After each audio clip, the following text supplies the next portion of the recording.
Hello guys! Welcome back to our vlog. So, pupunta tayo sa SM North. Imimit natin si Ate Les. So, nandito na ako. Kakain tayo dito sa Chinese restaurant. Then, the name of the restaurant is Lugang. Ayan na si Ate Les, diba?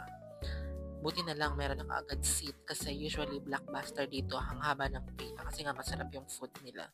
This is not our first time. Ayan, mag-order na kami. Andito na si Ate Les. Nakaupo na kami.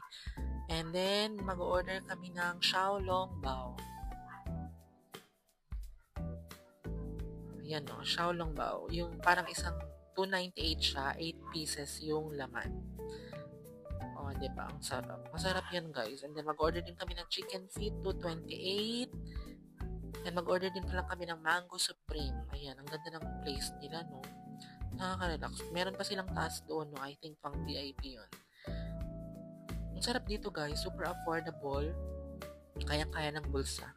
And then kitang-kita pa yung kitchen nila dun sa labas. Kung paano sila nagluluto, paano ginagawa yung food. Ito guys yung in-order ko, Mango Supreme, 288. Hindi ko akalain na ang laki pala niyan. Bakit muna tayo dito guys? Diba? Kapapa-Brazilian ko lang yan. Charing, ako lang nag-Brazilian. Ayan o, kitang-kita nyo guys yung kitchen nila, diba? Transparent. As you can see, makikita nyo talaga kung paano nila ginagawa yung mga food. Naka-order na kami. So yun na nga guys, nandito na yung order namin. Mango Supreme, ang unang dumating. And ang sarap guys. Nandito na din yung Xiaolong Bao, chicken feet. And hinintay na lang namin yung oyster cake kasi yun yung pinakamasarap. Ayan, kain na tayo guys. Sarap talaga ng Xiaolong Bao. One of my favorite Chinese food. Must try this food guys kasi napakasarap. Lalo na yung chicken feet nila. Super lambot and very tender. Ayan na guys. Yung oyster cake. Ayan, hiniwa-hiwa na ni ate. Kasi talaga naman hinihiwa yun kapag siniserve. Kaya na tayo guys. Ito time-lapse ko na lang. Mag-listen na lang kayo ng music.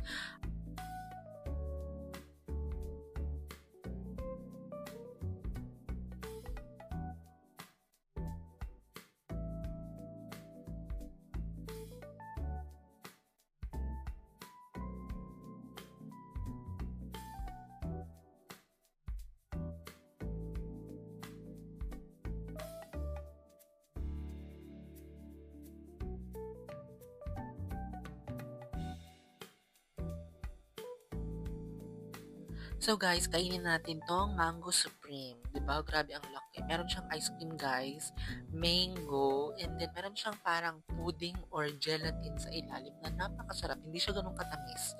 Ganun ang gusto ko sa dessert guys. Hindi masyadong matamis. Kahit na madami siya, makakain mo pa rin siya. And tapos na kami kumain guys. And then magche-check in na kami sa Park Inn. See you!